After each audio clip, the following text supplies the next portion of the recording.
No vídeo de hoje eu vou te ensinar a identificar se o que você está sentindo é fome ou se é vontade de comer e como que isso, saber fazer essa diferenciação, pode te ajudar num processo de emagrecimento para você que está fazendo dieta, certo? Então vamos começar aqui, pessoal, falando aqui sobre alguns tópicos que a gente vai abordar durante esse vídeo, que é muito importante que você entenda.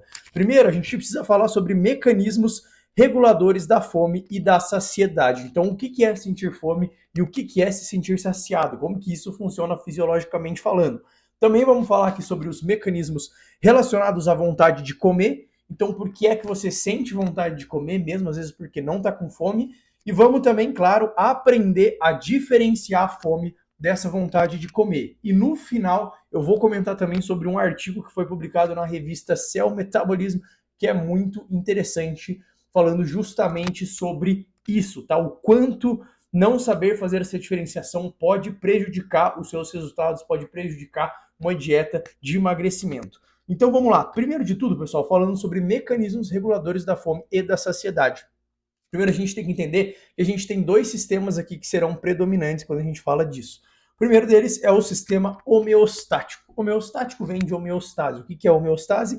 É o equilíbrio. Então, de certa forma, o nosso corpo ele tende a nos manter em equilíbrio. E quando a gente fala desse sistema homeostático, a gente fala da região ali do cérebro que é o hipotálamo. E nele se situam estruturas responsáveis pelo controle metabólico da fome e da saciedade. O trato gastrointestinal e os adipócitos informam ao sistema nervoso central sobre a quantidade de nutrientes presente, controlando assim a secreção de neurotransmissores orexígenos e anorexígenos, tá? A gente está falando aqui principalmente sobre dois hormônios, tá? Esses são os mais conhecidos justamente pela sua ação no cérebro, né, na região do hipotálamo, que é a leptina e a grelina. Então, sabe quando você sente aquela sensação de fome? Significa que a grelina está em alta, tá? A grelina ela funciona em picos. Então, quando você está em jejum, está muito tempo sem comer, você sente aquela fome. Se você continuar mais tempo sem comer, essa fome passa. Depois ela volta pior, mas ela funciona em picos. Então, você vai constantemente sentir ali picos de fome, né? E a grelina é produzida no sistema gastrointestinal. Ela também está ligado a uma maior secreção de GH, lembrando que aqui não tem nada a ver com ganho de músculos ou com fazer lipólise, tá? O aumento nessa secreção de GH, que é o hormônio do crescimento, é visando a manutenção de glicose, tá? Pela neoglicogênese, é apenas isso. E quando a gente fala aqui da leptina, a leptina é o hormônio produzido no tecido adiposo, que é ao contrário da grelina. Então, se por um lado a grelina te dá fome, a leptina é que traz a sensação de saciedade, certo? Então você foi lá, estava um tempo sem comer, sentiu fome, ação da grelina. Fez ali a sua refeição, leptina entra em ação e você se sente saciado, tá, pessoal? É assim que funciona. E, é claro, antes daqui da gente avançar, falar um pouco também da minha consultoria online. Então, para você que quer um treino, uma dieta personalizada para o seu objetivo, www.davidia.com.br, você vai ter o melhor atendimento do Brasil. Eu e Ciro Bokerman estamos aqui para te promover a melhor experiência na sua vida, tá? Lembrando que a gente também tem aí o atendimento presencial em São José dos Campos, São Paulo. Todas as informações estão no site. Mas vamos lá então. Então a gente falou aqui dos mecanismos de fome e saciedade, tá? Do sistema homeostático. Mas então, quando a gente fala de vontade de comer, estamos falando do quê? De sistema hedônico, ou como alguns gostam de chamar, do paladar hedônico, né? Então a gente está falando de uma outra parte ali do cérebro, que é o córtex, que ele tem a capacidade de modular o comportamento alimentar. Então você sente aquele desejo de comer através de estímulos. Então, estímulo olfatório, né, o cheiro que você sente da comida, estímulo visual, se a comida visualmente está bonita, de memória, e até de memória, né, às vezes uma memória afetiva, de repente você olha para uma comida e você lembra ali que sua mãe preparava para você, e também de recompensa, principalmente a palavra recompensa. É isso que vocês têm que deixar claro de vocês. Aí o que acontece? Quando a gente fala de sistema cerebral de recompensa, aí aqui a gente está falando aí de quando você vai comer, por exemplo, um alimento hiperpalatável. Você vai lá, você come ali um sorvete, você come ali um açúcar, um fast food, você percebe, né, que você fica feliz, você fica meio abobado. O que a gente está falando? Justamente do sistema hedônico, tá relacionado a isso aqui. Sistema cerebral de recompensa.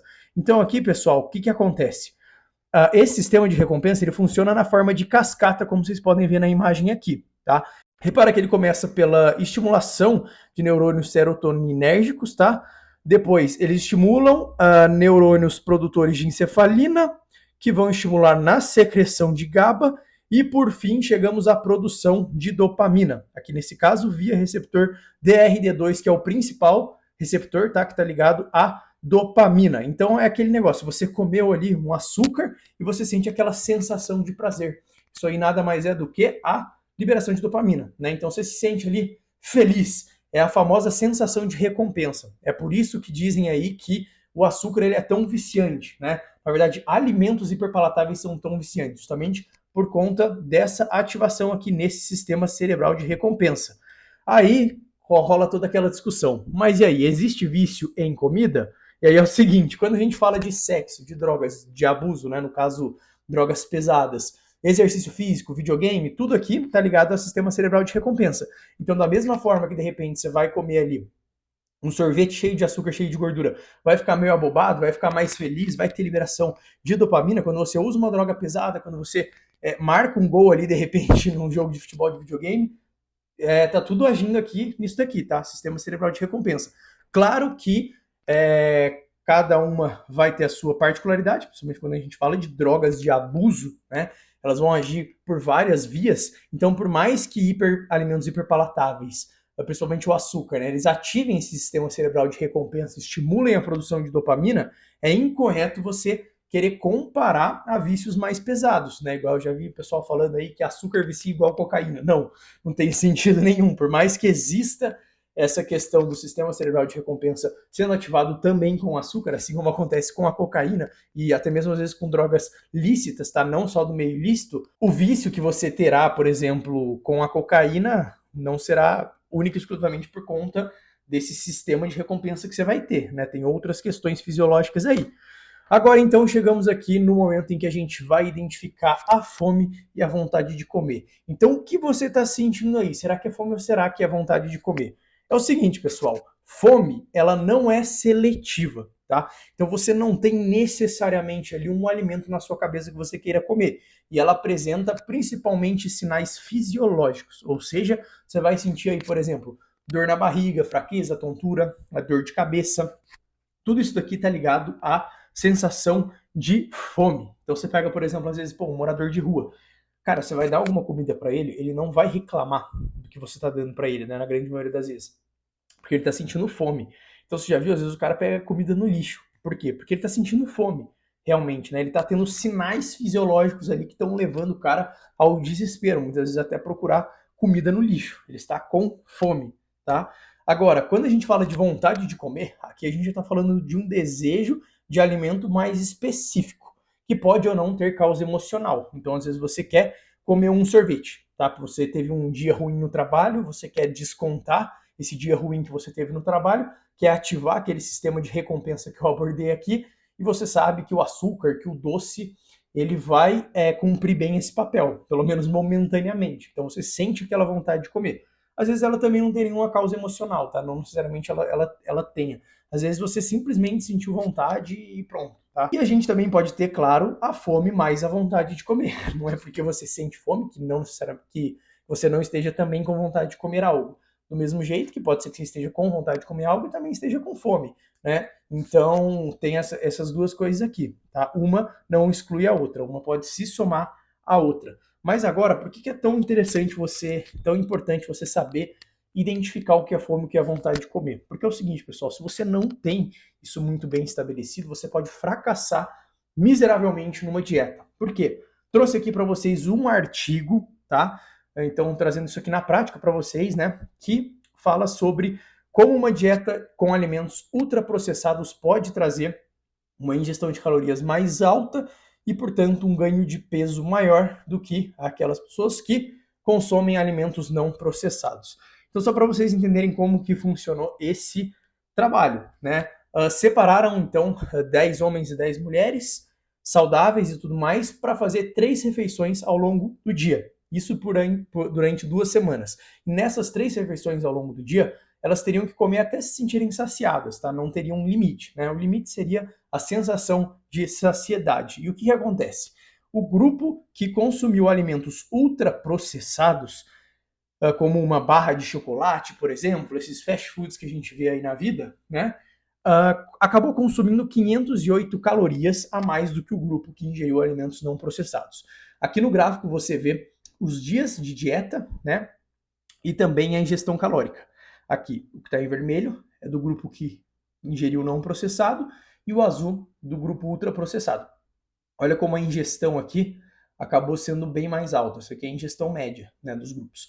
Então, quem comeu comida ultraprocessada acabou ingerindo mais calorias, né?